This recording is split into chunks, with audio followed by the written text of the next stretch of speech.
नमस्कार। आपका birth detail 19 नवंबर 1975 मध्य रात्रि पश्चात 2:50 पर आपका जन्म हुआ। जिस समय आपका जन्म हुआ उस समय कन्या लगन का उदय हो रहा था और चंद्रमा वृषभ राशि में गोचर कर रहे थे। यानी आपके लगन के मालिक बुध हैं, आपकी राशि के मालिक शुक्र हैं। टॉरस साइन है आपका। आपकी जो जन्म की राशि है वो वृषभ राशि है। आपका जन्म पूर्णमासी के दिन हुआ है।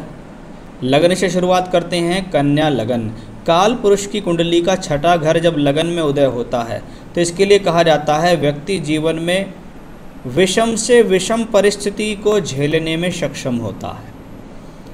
यानी कि सीधी सीधी सी बात है, जीवन में विषम परिस्थितियां अवश्य आती हैं, क्योंकि ये लगन एक पृथ्वी तत्व का लगन है। यानी व्यक्ति जीवन में सभी प्रकार की स्थितियों को अपने जीवन काल में देखता है, अप्स एंड डाउन देखता है, बहुत अच्छा पैसा भी देखता है तो परेशानियां भी देखता है। वैसा आपके इस लगन से शो होता है। बुद्धिमत्ता में कोई कमी नहीं, ज्ञान में कोई कमी नहीं है, दार्शनिक स्वभाव होता है, दूर की और अच्छी सोच रखने में आप सक्षम होते हैं, अच्छी कैचिंग पावर होती है। लगन में शुक्र भी विराजमान है। शुक्राचार्य हैं। अकाउंटेंसी के फील्ड में अगर आप कोई काम करें, कोई किसी प्रकार का मैनेजमेंट आप संभालें तो ये अच्छा खासा कॉम्बिनेशन दिखाई देता है, क्योंकि शुक्र बहुत अच्छी स्थिति में यहाँ है। शुक्र भाग्य स्थान का मालिक होकर लगन में बैठा है और धन भाव का मालिक हो गया। यानी व्यक्ति को पैतृक रूप से भी सपोर्ट मिलेगा, घर परिवार से भी सपोर्ट मिलेगा, व्यक्ति भाग्यशाली भी रहेगा। जीवन में शुक्र की दशाएँ यानी शुक्र की स्थिति आपको लाभ भी देगी, क्योंकि ग्रह हमेशा जब लाभ देता है जब उसकी दशा आती है। उसके अलावा वो बैठा रहे कोई फ़ायदा नहीं। अब शुक्र के अंदर प्रॉब्लम क्या है? शुक्र के ऊपर 3 ग्रहों का प्रभाव। बृहस्पति जब शुक्र को देखे तो बृहस्पति सप्तम भाव का मालिक है, पत्नी की तरफ से सहयोग दिलाता है। यानी कभी भी आपके जीवन में अगर परिस्थितियाँ विषम होंगी तो पत्नी आपको सहयोग करेगी। लेकिन शुक्र विवाह का कारक है। पहली बात नीच का है, दूसरा मंगल और शनि 2 ग्रहों से प्रभावित भी है। इसको कहते हैं ब्यूटी ऑफ मैरिज में कमी। अब इस हॉरोस्कोप में दोनों कॉम्बिनेशन है। यानी ये हॉरोस्कोप एक तरफ तो ये दिखा रही है कि पत्नी ठीक है, पत्नी के साथ सब कुछ ठीक रहेगा, वहीं दूसरी तरफ हस्बैंड वाइफ के बीच में प्रॉब्लम भी दिखा रही है। इसको कहते हैं कि शादी हो गई, वैवाहिक जीवन चल भी रहा है, लेकिन संतुष्टिजनक ना होना या मन के अंदर एक इच्छा रह जाती है कि जैसा मैं चाहता था वैसा नहीं हो रहा है, कुछ ना कुछ प्रॉब्लम लाइफ में है। इसके लिए मैं नवांश कुंडली अवश्य देखना चाहूँगा, क्योंकि बिना वर्ग कुंडलियों के कुंडली को देखना बेकार। नवांश जीवन साथी के लिए देखा जाता है। नवांश में देखिए लगन धनु लगन है, इसके ऊपर भी मंगल और शनि का प्रभाव है। यानी फिर से एक असंतुष्टि स्थिति दिखाई दी। अब शुक्र जैसा प्लैनेट जो कि पत्नी का कारक हो, विवाह का कारक हो, इतना पीड़ित हो लगन भी, तो ये दूसरी फॉर्मेशन भी है कि पत्नी के स्वास्थ्य में परेशानी, पत्नी को हेल्थ इश्यूज होना, वैचारिक मतभेदता अलग हो गई, इसमें हेल्थ के लिए भी प्रॉब्लम दिखाई दे रही है। और आपका एक सवाल भी है, बीवी का स्वास्थ्य और उसके घर की खुशहाली। देखो, घर के खुशहाली में तो थोड़ी बहुत प्रॉब्लम है, वो दिखाई दे रही है। हेल्थ वाइज भी मैंने आपको यहाँ बता दिया है। देखिए, नवांश कुंडली वैवाहिक जीवन के लिए देख सकते हैं। यहाँ घर, चौथा घर, घर की खुशी, इस पे राहु बैठा, मंगल की दृष्टि, शनि की दृष्टि, इसका मतलब है कहीं ना कहीं घर के सुख में प्रॉब्लम तो है। वो आपको एक बाई बर्थ मिली है, वो आपको फेस करनी भी पड़ेगी, और अभी तो आगे लंबे समय तक दिखाई दे रही है। चलिए बात करते हैं सप्तमेश बृहस्पति। बृहस्पति सप्तम भाव में बैठा है, भाग्य शुक्र से दृष्ट है। यानी बृहस्पति की दशा जीवन में करियर के लिए एक ठीक दशा है। वो आपको करियर में के हिसाब से देखें तो नौकरी पेशा दे देगी। मंगल अष्टमेश हो के जब जब दशम भाव में बैठ रहा हो, तृतीयेश हो के दशम में बैठ रहा हो, प्रोफेशनल लाइफ के लिए प्रति संघर्ष कराता है, एक बात। दूसरा, ups and down in career लाने में भी ये प्लैनेट सक्षम है। शनि जब एकादश भाव में बैठे, पंचम भाव को देखे तो बुद्धि के लिए ठीक, एजुकेशन के लिए ठीक, लेकिन संतान के साथ वैचारिक स्थिति के लिए प्रॉब्लम है। संतान के साथ अपनी गोटी फिट करने में, या कहने संतान के साथ एक कैसे रिलेशन होंगे उसको बनाने में थोड़ी सी व्यक्ति को मेहनत करनी पड़ती है। शनि जब अपनी तीसरी दृष्टि से लगन को देखते हैं तो व्यक्ति के जीवन में कुछ ज़रूरत से ज़्यादा मेहनत कराते हैं। शनि यहाँ सोर्स ऑफ इनकम के हिसाब से अच्छा है, आपको लाभ देगा, लेकिन अपनी दशा भुक्ति में ये आपकी हेल्थ के इशू भी देगा। दशम और लगन का मालिक बुध दूसरे घर में बैठा है।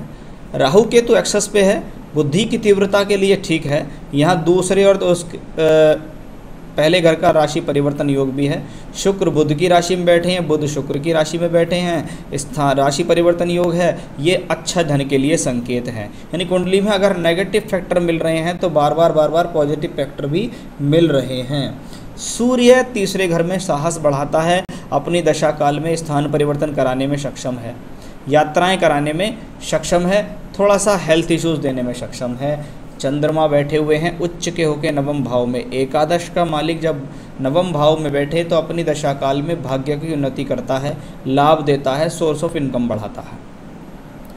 चलिए, ये तो एक ओवरऑल ग्रहों की बात हो गई।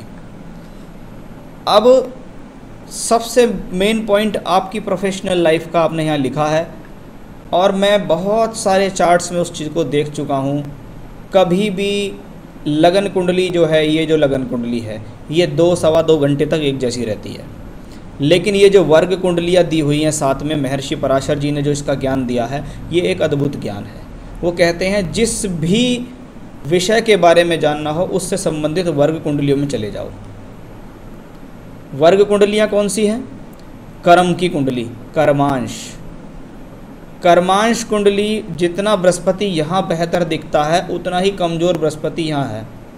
12वें घर में बृहस्पति बैठा है, 12वें घर के मालिक बुध के साथ बैठा है, और अष्टम और सप्तम भाव के मालिक शनि के साथ भी है।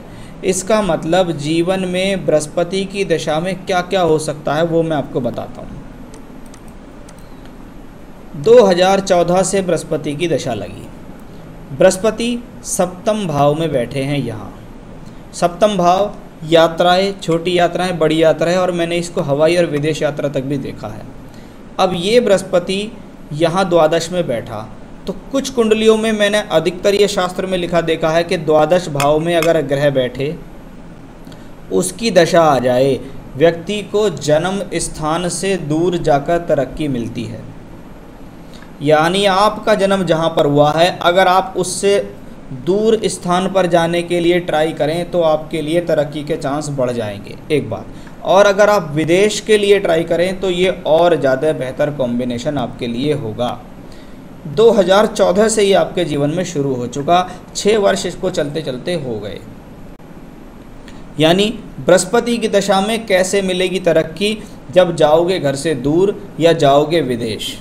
अभी तक अगर घर से दूर नहीं हो, विदेश के लिए अप्लाई नहीं करो, आपको सफलता मिलेगी। पहली बात तो ये। अब 12th house also known for loss, क्योंकि 12वां घर व्यय, खर्च, परेशानी, अड़चने, तकलीफ़ें, अनावश्यक खर्च, अचानक से आने वाली परेशानी के लिए जाना जाता है। अब यहाँ बृहस्पति जब अष्टमेश शनि के साथ बैठेगा तो प्रॉब्लम तो देगा। अब देखिए, आपको 21 मार्च 2019 से बृहस्पति में बुध की दशा आई। बस जैसे ही ये बुध की दशा आई, बृहस्पति 12वें घर में, बुध 12वें का लॉर्ड होके 12वें ही घर में, और साथ में अष्टमेश शनि। यानी इसको कहते हैं अनएक्सपेक्टेड डाउनफॉल इन करियर। आपको नौकरी छूटना, आपको व्यवसाय में बहुत बड़ी हानि होना, आपको बहुत बड़ी आर्थिक तंगी आना। यानी ये नौकरी वाले की कुंडली हो, चाहे ये बिजनेस वाले की कुंडली हो, अगर ऐसे व्यक्ति को ये दशा आती है तो उसको बहुत बड़ा लॉस होता ही होता है। और आपका सवाल, मेरी नौकरी छूट गई, 1 साल से खाली बैठा हूँ। मार्च 19 से दशा शुरू हुई, चलते चलते इसको 1 वर्ष 4 माह हो गए। यानी मार्च 19 के बाद ही आपकी नौकरी गई, बृहस्पति बुध ने आपकी नौकरी को ख़त्म किया। मैं IT सॉफ्टवेयर में था, अब आगे क्या करना है कुछ समझ में नहीं आ रहा है, कोई बिजनेस बैकग्राउंड भी नहीं है। अब आगे क्या करना है, ये सबसे बड़ी उलझन है। क्या करना है? बिजनेस का कोई योग नहीं। पहली बात, बिजनेस में कभी ट्राई ना करें। दूसरा, घर से दूर और अगर इस समय खाली बैठे हैं तो मैं आपसे कहूँगा थोड़ा सा आउट ऑफ कंट्री के लिए भी ट्राई करके देखें, आपको कोई ना कोई फ़ायदा मिल सकता है। अब बात करते हैं इन इंडिया के, भैया मुझको नौकरी के योग हैं नहीं है, कब हैं, क्या है।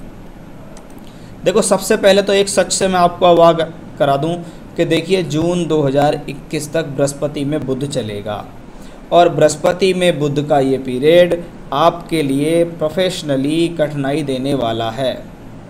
अगर आपको अभी आगे वाले समय में नौकरी लग भी जाती है तो उसका फिर से छूटना या उसमें परेशानी आने के योग मिलते हैं, यानी असंतुष्टि भरी स्थितियाँ आगे जून 21 तक है। अभी चल रही है बृहस्पति में बुध में राहु, 25 जून 20 से 27 अक्टूबर 2020 तक चल रही है गुरु बुध राहु। अब गुरु बुध राहु शो करती है कि अगर ऐसे समय में आप नौकरी के लिए ट्राई करते हैं तो आपके लिए बहुत अच्छे सिचुएशंस हैं। मुझे बहुत हद तक लगता है कि आपको इस दौरान अवश्य काम मिल जाएगा। उसके बाद जो अक्टूबर 20 से फरवरी 21 का समय है, यानी गुरु बुध गुरु और गुरु बुध शनि, ये प्लैनेट सब 12th हाउस में बैठे हैं। इसका मतलब आपके पास कोई ऐसी अपॉर्चुनिटी आ सकती है कि आपको अपने घर परिवार को छोड़कर कहीं दूर स्थान पर जाना पड़े। और उस विदेश के लिए तो मैं आपसे कह ही चुका हूँ कि भैया विदेश के लिए ट्राई करो, आपको जाने के बहुत अच्छे योग दिखाई देते हैं। जून 21 तक तो इस कुंडली के लिए कड़वा सच है कि भैया प्रॉब्लम फेस करनी पड़ेगी। बच्चों का पढ़ाई सामने है, उनका भविष्य है, उनका क्या साथ मिलेगा लाइफ में। देखिए बच्चों के साथ मैंने आपको बता दिया थोड़ा सेटिंग बनाने में प्रॉब्लम आएगी, लेकिन साथ आपको बच्चों का अवश्य मिलेगा। अभी आपके पास नौकरी नहीं है, काम नहीं है, तो आपको ऐसा लग रहा है ये कुंडली एक ऐसी कुंडली नहीं है कि जो बहुत प्रॉब्लम है। एक बार जून 21 का समय निकल जाए उसके बाद आपकी लाइफ में खुद ही आप देखेंगे बहुत अच्छी तरक्की होनी शुरू हो जाएगी। परिवार का माहौल और स्वास्थ्य, हेल्थ वाइज देखें तो जब शुक्र इतना अधिक पीड़ा में होता है तो मैंने अधिकतर देखा है आज के फॉर्मेशन में डायबिटीज़ से बहुत ज़्यादा सावधान रहें आप, नहीं तो आपको शुगर की बीमारी अवश्य लग जाएगी।